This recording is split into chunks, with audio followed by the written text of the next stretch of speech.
Assalamualaikum warahmatullahi wabarakatuh. Halo, selamat siang pemirsa. Apa kabar Anda hari ini? Semoga dalam kondisi baik dan juga sehat. Apa kabar Indonesia siang ini? Kembali hadir bersama saya Vena Kintan dan juga Putri Windasari. Kami sudah siapkan beragam informasi, apalagi hari ini informasinya jam 14 waktu Indonesia Barat. Nanti akan dilanjutkan ya seleksi bagi para calon menteri di Kabinet Presiden terpilih mendatang. Ya, tidak hanya itu, ada kabar bahagia juga hari ini, di mana pagi tadi ini putra bungsu dari Presiden Joko Widodo beserta dengan menantunya yaitu Erina Gudono ini sudah melahirkan putra ataupun juga anak pertamanya pagi tadi. Nanti kita juga akan hadirkan informasi menarik lainnya untuk Anda, tapi kita ke informasi pertama terlebih dahulu pemirsa.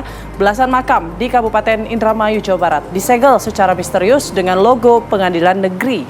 Sontak kabar penyegelan makam ini mengundang tak dari warga sekitar.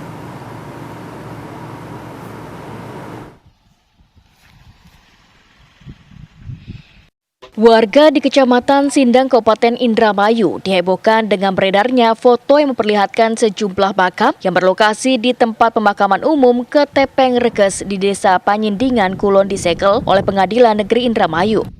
Berdasarkan pantauan TV One, dari ribuan kuburan yang ada di sana, terdapat 12 makam yang disegel stiker dengan mencatut logo lembaga peradilan di Kabupaten Indramayu.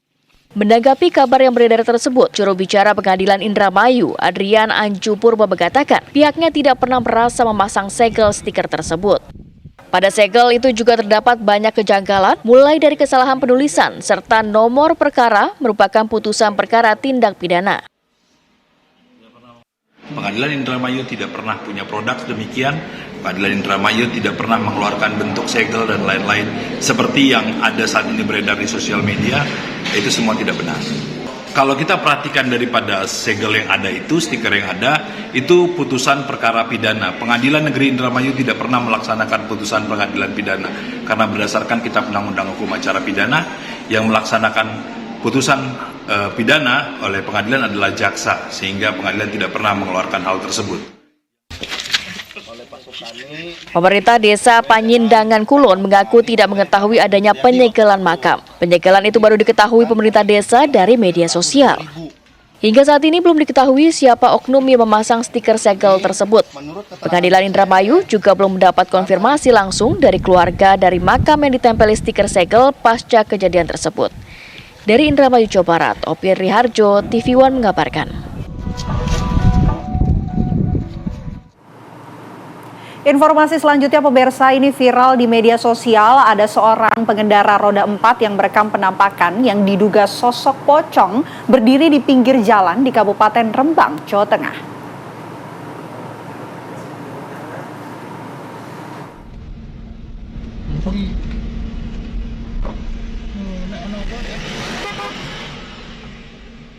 Inilah video viral penampakan yang diduga sosok pocong yang menggeparkan dan membuat warga resah. Terjadi di jalan sekitar Kualasem di Desa Dasun, Kecamatan Lasem, Rembang, Jawa Tengah.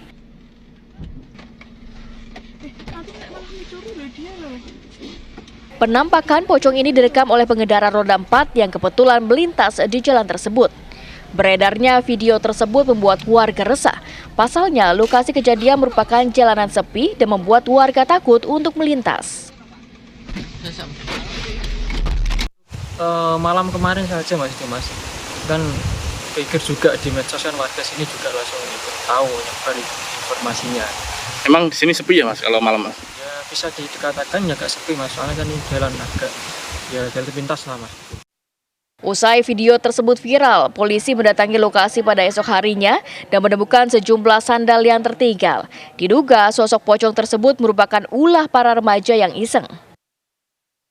Kami sudah identifikasi dan itu hanya beberapa anak remaja yang iseng. Jadi untuk penampakan pocong hantu seperti yang kemarin tersiarkan itu tidak ada mas. Jadi hanya anak-anak remaja yang main-main aja lah untuk pocong itu.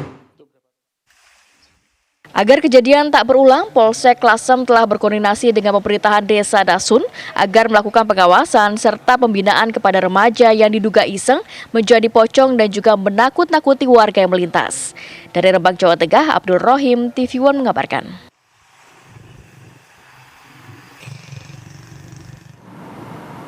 Ya, informasi yang satu ini sudah saya spill tadi di awal ya, Vena dan juga pemirsa, di mana datang kabar bahagia dari pasangan putra bungsu Presiden Joko Widodo dan juga menantunya Erina Gudono yang pagi tadi melahirkan putri pertamanya.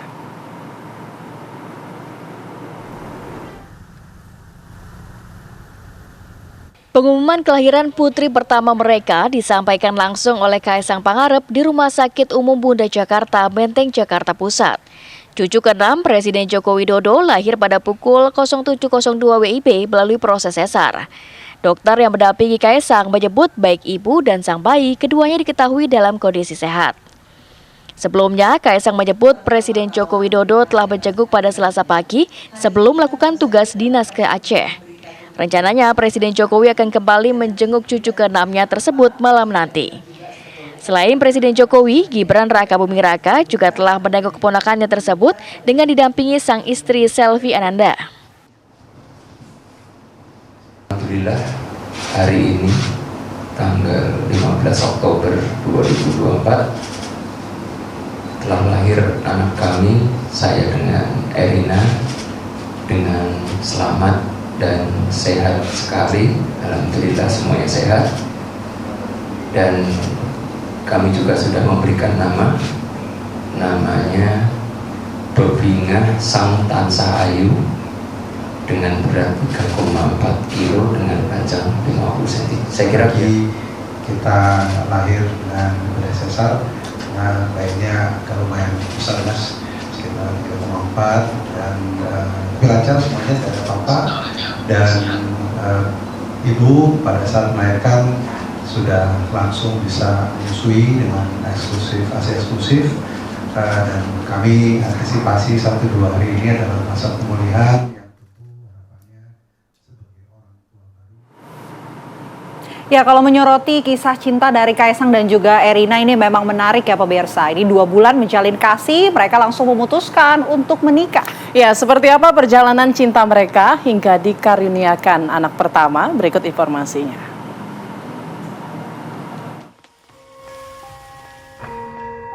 Kisah cinta Kaisang Pangarep dan Erina Gudono tergolong singkat sampai mereka mantap melangkah ke pelaminan di bulan Desember 2022 lalu. Tak banyak yang diketahui soal kedekatan keduanya, namun mereka mulai tak ragu menampilkan kemesraan setelah rencana pernikahan tersiar ke publik. Kaisang mengaku pertama kali berjumpa dengan Erina di gelaran Putri Indonesia 2022.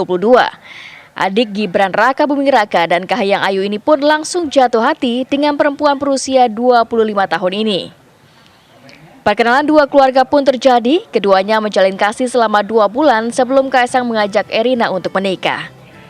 Keduanya mengikat janji setia di tahun yang sama mereka mulai berhubungan. Erina memuji sikap pantang menyerah Kaisang saat berusaha mendekatinya. Hal itu yang membuat Erina mantap menerima ajakan menikah Kaisang. Jelang 2 tahun usia pernikahan mereka, Kaisang dan Erina dikaruniai putri pertama yang diberi nama Bebingah Sang Tansah Ayu. Selamat berbahagia menjadi orang tua untuk Kaisang dan Erina. Berikan dukungan untuk keluarga kami. Terima kasih sudah memberikan. Untuk mengetahui lebih jauh soal kabar bahagia atas kelahiran putri pertama Kaisang Erina Gudono, sudah ada rekan kami Syahda Yustisa yang akan mengabarkan dari Rumah Sakit Bunda Jakarta. Syahda, silahkan informasi terbaru dari sana.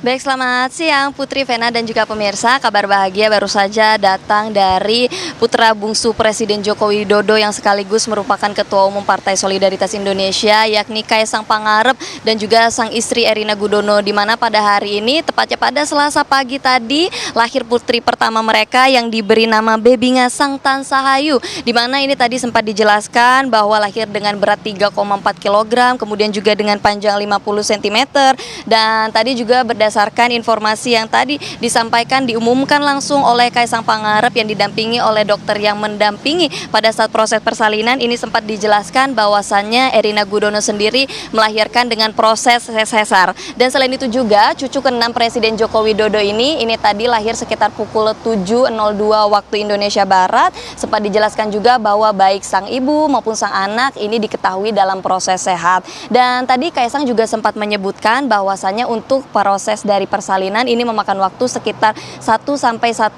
jam lamanya, dan dari dokter juga menyebut bahwa karena proses persalinan yang dilalui oleh Erina Gudono ini melakukan proses sesar, sehingga bagi sang ibu ini memerlukan waktu istirahat selama 1 sampai 2 hari ke depan. Selain itu tadi juga pada saat diumumkan putri pertama dari Kaisang Pangarep ini lahir, tadi kami sebagai awak media sempat bertanya karena mengingat nama dari putrinya ini sangat unik, ya, ini Bebinga Sangtan Sahayu, di mana ini sempat ditanyai siapa yang memberi inisiatif memberi nama tersebut. Tadi Kaisang sempat menjelaskan bahwasannya nama tersebut diberikan langsung oleh sang istri, di mana ini terinspirasi dari bahasa Jawa yang berarti yang selalu membuat bahagia dan juga yang selalu cantik, tutur kata, parasnya dan semuanya, kurang lebih seperti itu. Dan tadi juga berdasarkan pantauan kami pada siang tadi, nampak dari Ibu Iriana Joko Widodo keluar dari Rumah Sakit Umum Bunda Jakarta di Bilangan Menteng usai menjenguk cucu ke-6-nya tersebut atau anggota baru dari keluarga ini. Selain itu juga dari Kaisang Pangarep tadi sempat menjelaskan bahwasannya untuk Presiden Joko Widodo sendiri ini tadi sudah menjenguk sejak tadi pagi sebelum melakukan perjalanan dinas ke Aceh, dan rencananya untuk Presiden Joko Widodo akan kembali menjenguk Erina Gudono dan juga cucu ke-6-nya ini pada malam hari nanti. Tapi tidak hanya Presiden Joko Widodo saja dan juga Ibu Iriana Joko Widodo nantinya, atau tadi sebelumnya Kaisang sempat menjelaskan bahwasannya kakaknya atau wakil presiden terpilih Gibran Raka Buming Raka juga menjemput ponakan barunya ini, anggota baru dari keluarga ini, dan tidak sendiri tentunya. Gibran Raka Buming Raka juga tadi didampingi oleh sang istri yakni Selvi Ananda. Sementara demikian update-nya Putri dan juga Vena. Baik, terima kasih Syada Yostiza telah memberikan update kabar baik langsung dari tempat dirawatnya Erina Gudono. Ya pemirsa, kita ke informasi lainnya. Angin kencang dan hujan deras menerjang wilayah Klaten, Jawa Tengah. Akibatnya sejumlah pohon tumbang menimpa bangunan dan menutup jalan.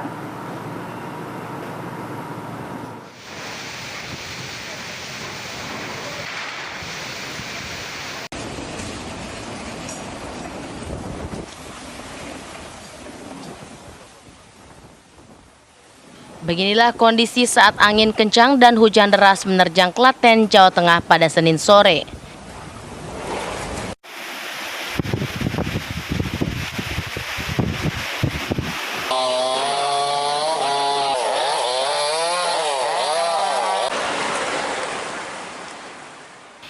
Akibat peristiwa tersebut, sejumlah pohon tumbang menutup jalan dan menimpa bangunan sekolah serta memutus aliran listrik.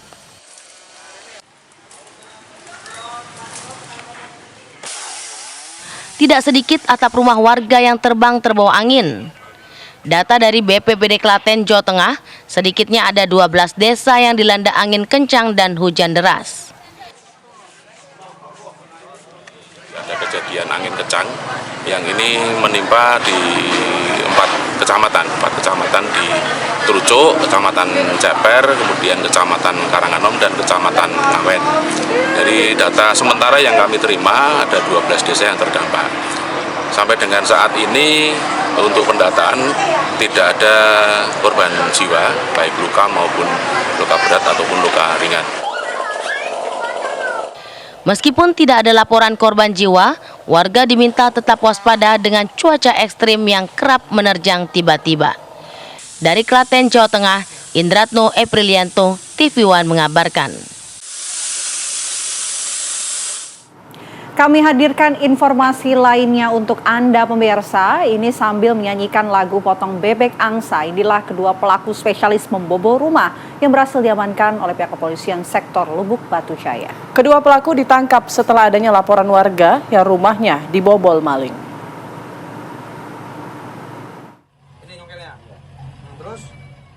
Kedua pelaku yang berinisial SH berumur 36 tahun dan TH berumur 35 tahun ditangkap atas laporan pencurian yang dialami seorang warga di Desa Seibeberas Hilir, Kecamatan Lubuk Batu Jaya, Kabupaten Indragiri, Hulu Riau.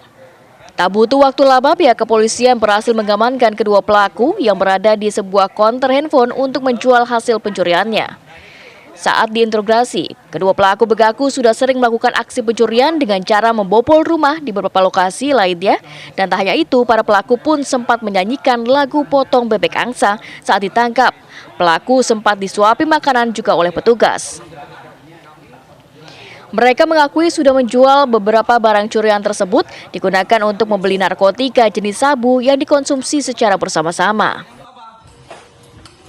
Juga telah terjadi tindak pidana pencurian di beberapa rumah di wilayah Kecamatan Lubuk Batu Jaya.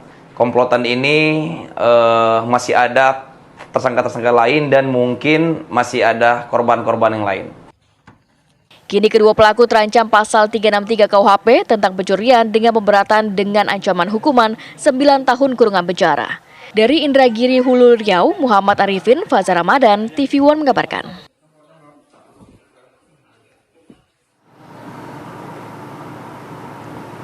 Pemirsa, aksi premanisme terjadi di Kecamatan Gunung Sindur, Kabupaten Bogor dan viral di media sosial. Informasi selengkapnya akan kami hadirkan usai jeda berikut. Tetaplah bersama kami di Apa Kabar Indonesia Siang.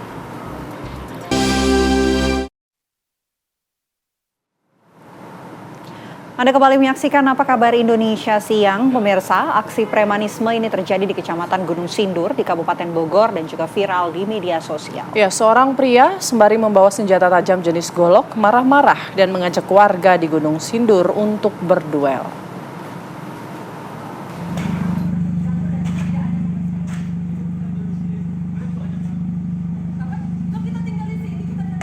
Aksi Bang Jago kembali beraksi dan meresahkan warga di perumahan Gria Cendikia Gunung Sindur, Bogor, Jawa Barat. Dalam video yang viral di media sosial, terlihat seorang pria sembari membawa senjata tajam jenis golok marah-marah dan mengajak warga di Gunung Sindur untuk berduel.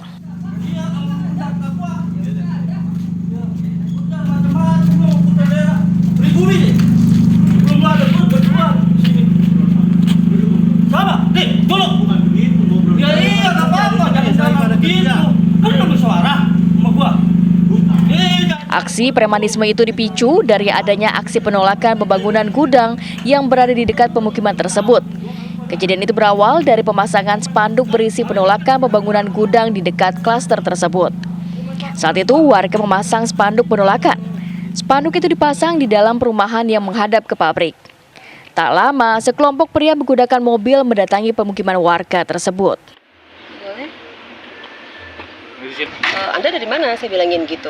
Anda apa-apaan datang ke properti kami terus tanpa izin. Terus dia langsung petatang-petenteng, mungkin karena merasa saya perempuan. Ibu nggak usah ikut campur, ini urusan kami. Gitu. Saya warga pribumi di sini. Jangan pernah melawan warga pribumi di sini. Mana KTP Anda? Anda pendatang baru. Ya saya bilang, saya beli rumah di sini. Saya punya hak. Saya bukan menumpang. Saya bilangin gitu. Saya bilangin nggak ada. Saya bilangin Anda masuk tiba-tiba dan membongkar apa yang menjadi hak milik kami. Saya bilang gitu. Terus yang lain mencoba menghalangi. Nah, terus saya lihat yang setelah mereka yang 3 orang merusak itu, salah satu orang terus mengancam tetangga saya yang persis rumahnya ada spanduk dengan mengacungkan golok. Dengan mengacungkan golok karena istrinya baru keluar mau megang HP, terus dia bilang, apa kamu mau videoin saya, mau viralin saya? Terus sambil pukul-pukul perut, saya kebal gitu, saya nggak bisa, ya gitu deh, pokoknya gaya-gaya preman gitu. Aksi premanisme ini dilaporkan ke Polsek Gunung Sindur. Warga berharap ada penindakan perihal aksi premanisme ini. Pasalnya saat ini warga setempat termasuk anak-anak mengaku ketakutan pasca kejadian tersebut. Dari Bogor, Jawa Barat, Eko Hadi, TV One mengabarkan.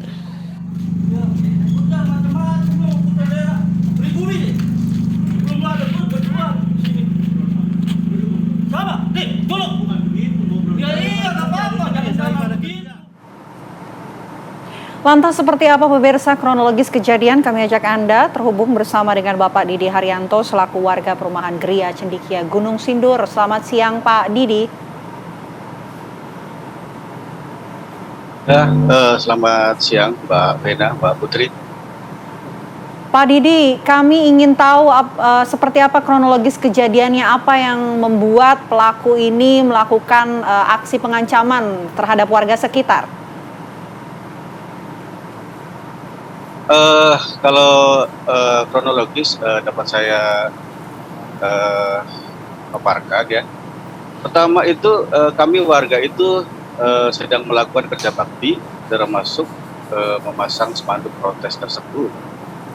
Nah, selang nggak berapa lama, mungkin sekitar 30 menit, segerombol orang ini dengan, mungkin bisa dilihat di video ya, beberapa motor dan satu unit mobil itu masuk ke perumahan kami, dan tiba-tiba tanpa ucapan apa-apa, tanpa provisi, tanpa ngomong apa-apa, tanpa izin, mereka langsung menurunkan spanduk protes kami yang menghadap ke area pabrik mereka. Ya spontan karena warga sedang kerja bakti, melihat kondisi seperti itu, kami spontan mempertanyakan, menghampiri mereka. Tapi ya dalam posisi seperti itu, Mbak Vena, Mbak Putri, ada satu orang yang kami tidak kenal datang memegang senjata tajam, mengintimidasi kami, termasuk saya yang berbaju merah itu. Seperti itu, Mbak Putri. Baik, tapi memang sebelumnya apakah ada kejadian-kejadian serupa juga dengan preman-preman tersebut, atau ini baru pertama kalinya?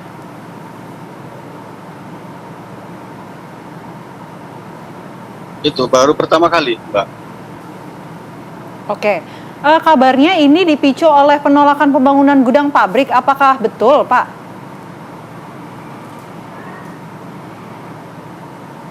Betul Mbak. Kami karena lokasi pabrik ini kan bersebelahan persis dengan klaster kami, tentunya kami menolak, berkeberatan dengan adanya aktivitas pabrik tersebut, begitu Mbak. Mereka kan mengancam ya Pak? Apa ancamannya? Apakah mengusir warga dari situ atau seperti apa? Perjanjiannya mungkin? Oh, kalau mengusir saya pikir enggak ya. Intinya mereka tidak mau adanya protes dari kami. Intinya seperti itu. Jadi, tapi kan bentuknya aspirasi, Mbak, aspirasi penolakan ya, apapun itu sebagai nanti proses lagi. Rupanya memang dari pihak adanya protes. Baik, Pak Didi. Oke, Pak Didi, ya, halo, ini Mbak. sebetulnya pembangunan gudang pabrik apa sih Pak yang ditolak oleh mayoritas warga di sana? Ya, saya tahu informasi yang saya ketahui Mbak, itu kan awalnya kami belum dikasih tahu apa-apa tentang aktivitas pembangunan gudang itu ya. Terus kemudian kami coba telusuri dan informasi awalnya itu hanya gudang penyimpanan Mbak, seluas 10 kali 15 meter. Tapi kami merasa janggal karena areanya itu kan luas ya Mbak, sekitar 1 hektar. Jadi dari situ ya, tapi ini tidak mungkin bahwa ini hanya gudang penyimpanan gitu Mbak. Tentu kami menelusuri itu karena informasinya awalnya warga itu tahunya hanya gudang penyimpanan 10 kali 15 meter, terus kemudian karyawannya hanya 4 orang gitu ya. Tapi berbeda di lapangan yang kami telusuri, karena memang areanya luas gitu ya, mungkin dapat diketahui dari media lain, foto atau video luasannya seperti apa gitu Mbak. Baik, apakah sudah ada komunikasi dengan pemilik pabrik langsung mungkin atau pengelola pabrik langsung, Pak?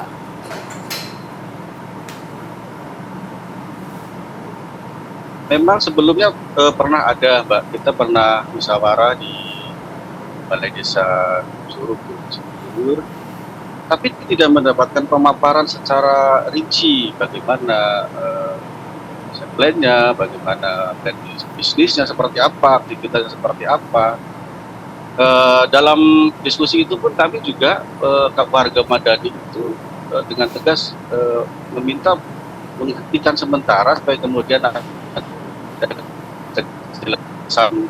izinan itu loh Pak. Tapi ternyata memang mereka jalan terus. Sampai saat ini juga kami mudah-mudahan belum ini tidak terjadi lagi di sana. Terima kasih banyak Pak Didi Haryanto atas waktunya di Apa Kabar Indonesia Siang. Selamat siang Pak.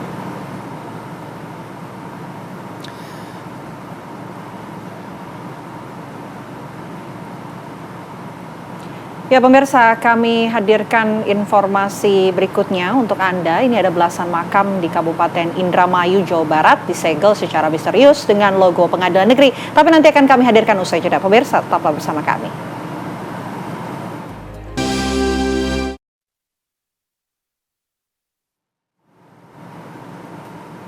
Anda kembali di Apa Kabar Indonesia Siang pemirsa. Belasan makam di Kabupaten Indramayu, Jawa Barat disegel secara misterius dengan logo Pengadilan Negeri.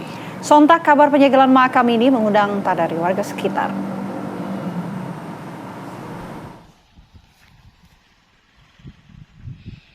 Warga di Kecamatan Sindang, Kabupaten Indramayu dihebohkan dengan beredarnya foto yang memperlihatkan sejumlah makam yang berlokasi di tempat pemakaman umum ke Tepeng Reges di Desa Panyindingan, Kulon disegel oleh Pengadilan Negeri Indramayu.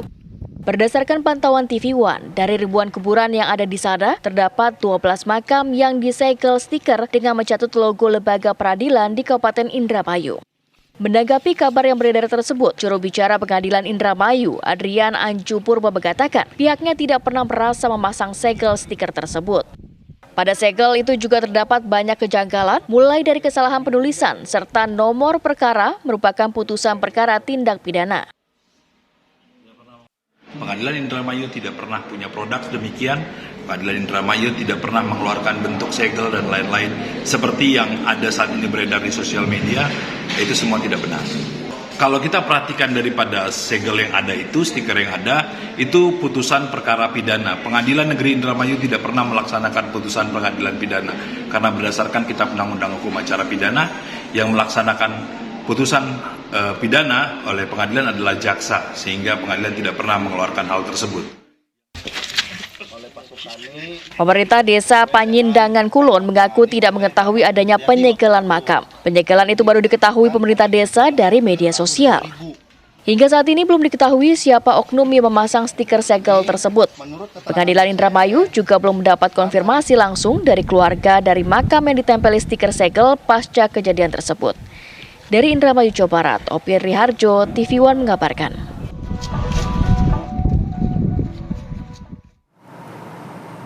Sekitar 12 makam di Desa Penyindangan Kulon disegel menggunakan logo Pengadilan Negeri Indramayu. Lalu bagaimana tanggapan dari pihak desa? Sudah bergabung secara virtual dengan Bapak Ono Daryono, Kepala Desa Penyindangan Kulon. Selamat siang Pak Ono. Selamat siang Ibu Vena. Baik, Pak Ono, apakah betul 12 makam disegel ini oleh Pengadilan Negeri Indramayu, Pak? Pangapunten, saya perlu klarifikasi dulu. Sebetulnya segel itu sesuai dengan apa yang sudah dikonferensi oleh Pengadilan Negeri Indramayu, bahwasanya segel itu bukan dari Pengadilan Negeri Indramayu, Bu. Dan memang di situ juga banyak kejanggalan. Kejanggalannya adalah 2 minggu sebelum berita ini rame, itu kita mengadakan acara unjungan, Bu. Unjungan itu artinya berdoa bersama, mengadakan acara adat istiadat di kuburan. Dan itu kita tidak menemukan itu. Oke. Jadi baik. Kalaupun silakan Pak. Siap. Iya, Bu. Jadi inilah kejanggalan itu yang yang saya rasa ini ada seperti orang-orang yang tidak atau orang-orang yang menginginkan di desa saya tidak kondusif, Bu. Itu, Bu. Oke, baik. Lantas adakah warga sekitar mungkin yang mengetahui kapan kemudian pemasangan segel ini dilakukan, pada malam hari atau pada siang hari, dan siapakah mungkin, adakah warga sekitar yang melihatnya, Pak Ono? Nah ini Bu, kronologisnya pada hari Sabtu tanggal 12 itu ada salah satu warga saya yang bernama Pak Sukani itu datang melapor kepada saya, Pak, katanya di makam tanah yang saya klaim itu sedang ada kosrekan katanya. Lalu tiba-tiba di situ rame, ada segel. Nah dari situlah akhirnya kita tahu bahwasanya penyegelan itu sudah dilaksanakan. Kapan itu waktunya kita juga tidak tahu, Bu.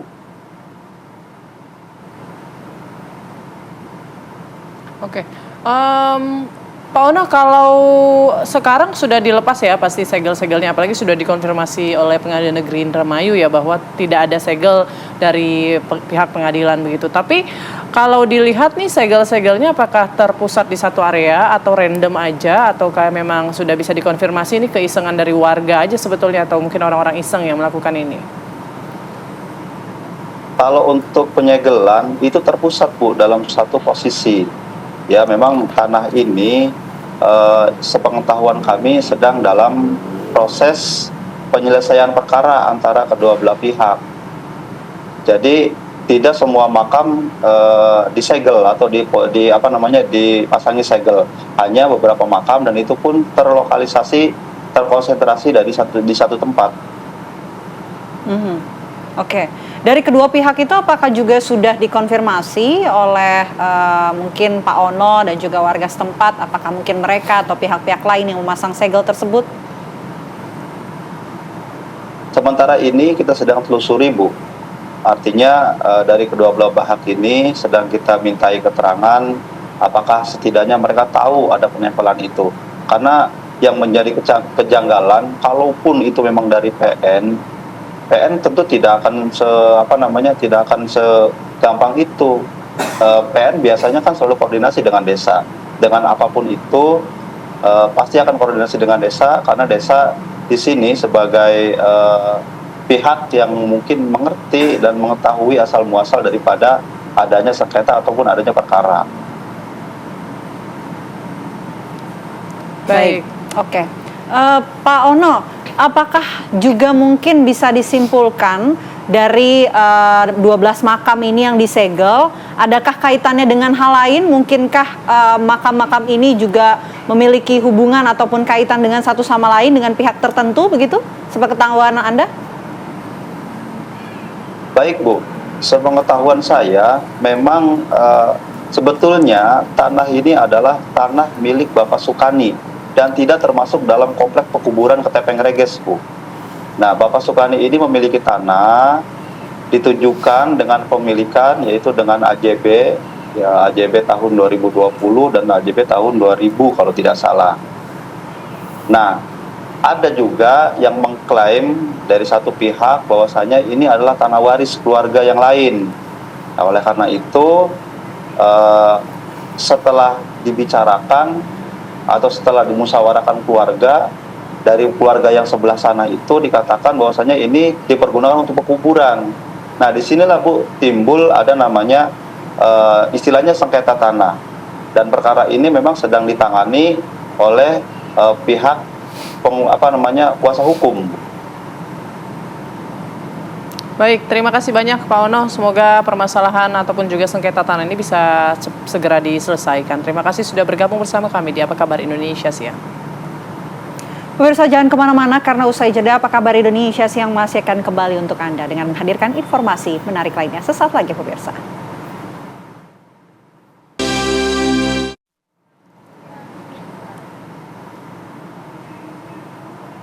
Pemirsa, relawan pengusaha muda nasional atau Remnas ini memberikan penghargaan kepada Anindya Bakri sebagai Innovative Leadership in Electric Transportation Awards.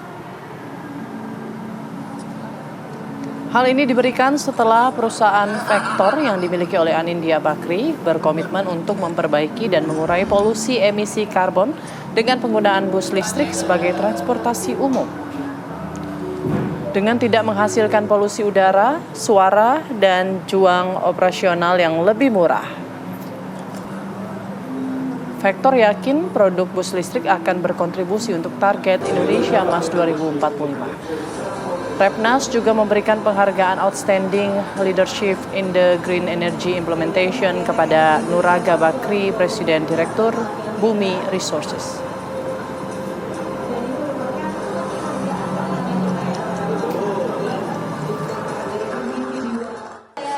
Acara tadi luar biasa, saya lihat sangat bagus. Kenapa? Karena di tengah-tengah menuju ke pemerintahan Pak Prabowo, tadi dari Repnas yaitu relawan pengusaha muda nasional yang sudah terdiri mungkin sekitar 6 tahun memberikan banyak awards di bidang sustainability.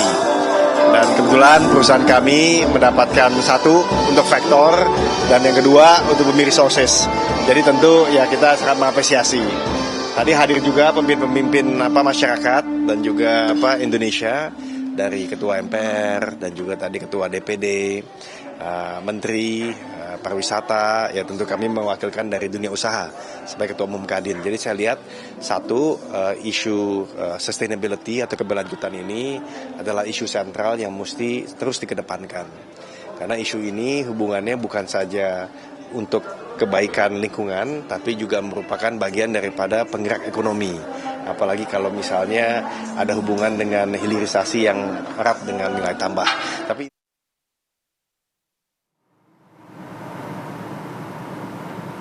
ya pemirsa, kita ke informasi selanjutnya. Di tengah investigasi polisi terkait kebakaran kapal calon gubernur Maluku Utara Beni Laus, koalisi partai pengusung Beni mengajukan istri Beni, Shirley Chowanda, untuk maju menggantikan sang suami. Menurut Menteri Dalam Negeri Tito Karnavian, gelaran pemilihan gubernur Maluku Utara akan tetap berlangsung seperti yang dijadwalkan.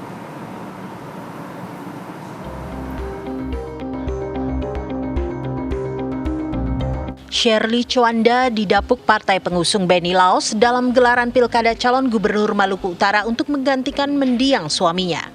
Partai-partai pengusung tersebut terdiri dari Partai Demokrat, Nasdem, PAN, PKB, P3, Partai Buruh, PSI, dan Partai Gelora. Kedelapan parpol tersebut menggelar rapat pada hari Minggu atau kemarin sore. Rapat memutuskan mengusulkan Shirley Chowanda jadi calon gubernur Maluku Utara. Alasan yang mengemuka adalah Shirley dianggap sosok tepat untuk melanjutkan perjuangan Beni di ajang pemilihan gubernur Maluku Utara. Menyikapi hal tersebut, sejak kemarin kami sudah berkoordinasi dengan seluruh pimpinan partai politik, lalu kita melaksanakan rapat dan kemudian dalam rapat itu berkembang berbagai aspirasi yang ujungnya itu menyepakati segera diusulkan pergantian calon gubernur yang memang dalam ketentuan peraturan perundang-undangan diberi waktu 7 hari. Nah, kami kemudian sepakat satu nama yang kita usulkan untuk menggantikan posisi Beni Laus sebagai calon gubernur kita dengan istri almarhum sendiri, yakni Ibu Shirley Chowanda. Menteri Dalam Negeri Tito Karnavian kemarin menyatakan tidak akan ada perubahan pelaksanaan pemilihan gubernur Maluku Utara meski terjadi insiden kebakaran perahu cepat atau speedboat Beni Laus. Sesuai aturan, diberikan waktu 7 hari bagi partai pengusung untuk menyalonkan pengganti calon yang berhalangan tetap. Ya, sesuai dengan aturan, ada waktu 7 hari bagi pasangan calon yang ada berhalangan tetap, misalnya wafat gitu ya. Kita nggak tahu dari partai koalisi dan akan menentukan siapa pengganti yang bersangkutan ya. Dan ya ikuti prosedur seperti itu, dan saya tentunya berharap bahwa peristiwa ini tidak membuat masyarakat kemudian saling terbelah, apalagi melakukan aksi-aksi yang kekerasan ya. Jadi inilah takdir dari Allah Subhanahu wa taala. show must go on. Pilkada harus terus berlanjut untuk mencari pemimpin yang baik. Sementara itu, malam ini terlihat Shirley Chowanda yang masih menjalani perawatan luka bakar dalam insiden yang terjadi pada hari Sabtu lalu mengunjungi rumah duka RSPAD tempat jenazah suaminya disemayamkan. Karena masih menjalani perawatan, Shirley harus mendatangi peti jenazah suaminya dengan didorong di atas tempat tidur perawatan. Ia mengucapkan salam perpisahan pada sang suami lalu kembali ke ruang rawat. Dari Jakarta dan Ternate, Maluku Utara, tim TV One mengabarkan.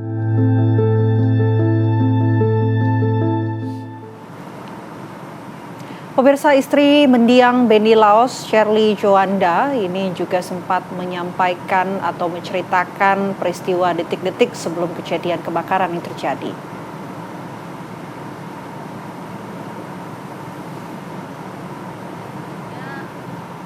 BBM itu diisi, kita di kapal juga baik-baik saja. Nggak tahu kenapa kali ini kapalnya meledak.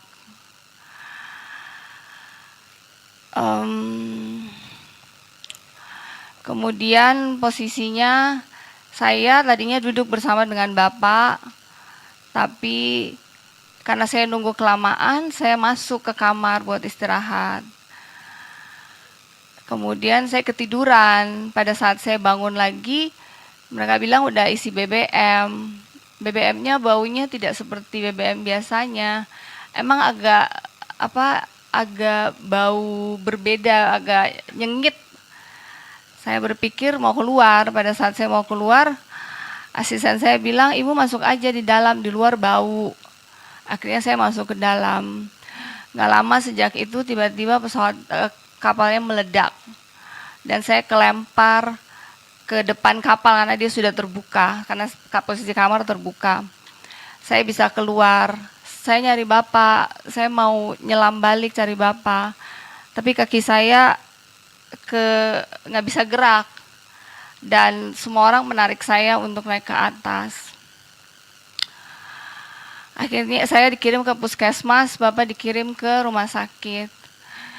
Singkat cerita, akhirnya saya maksa, saya harus diantar ke rumah sakit, saya tidak tenang. Akhirnya prosesnya agak lama, 30 menit. Pokoknya waktu saya tiba, Bapak sudah tiba duluan sekitar 1 jam.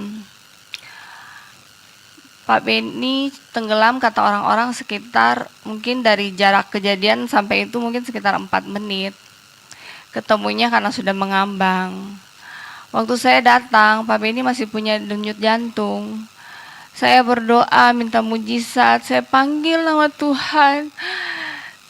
Saya merasa dia lahir sudah susah, dia berusaha menjadi sukses, dia hidup dengan keikhlasan hati, dia tidak pernah bikin susah orang, dia selalu bantu orang seadanya. Tidak mungkin dia selesai di rumah sakit yang tidak ada apa-apanya, yang bentuknya seperti sangat tidak layak untuk, dan itu rumah sakit kabupaten, tapi dia nggak punya apapun.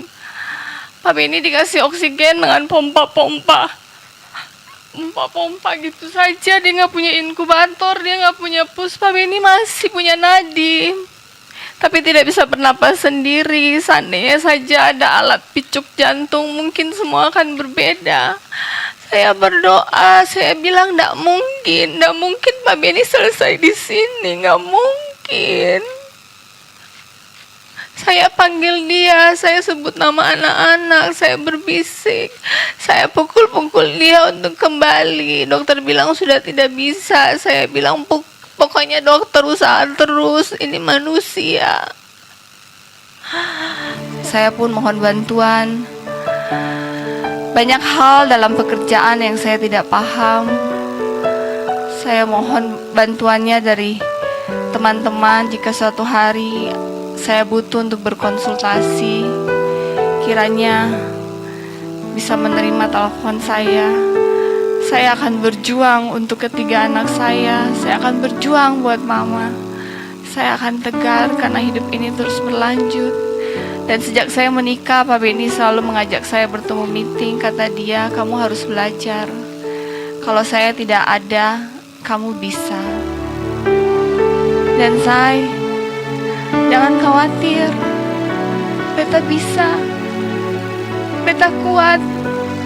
Tidak ideal Ose pergi cepat. Tapi hidup ini adalah milik Tuhan. Kalau Ose bisa dengar ada di sini. I love you. I love you so much.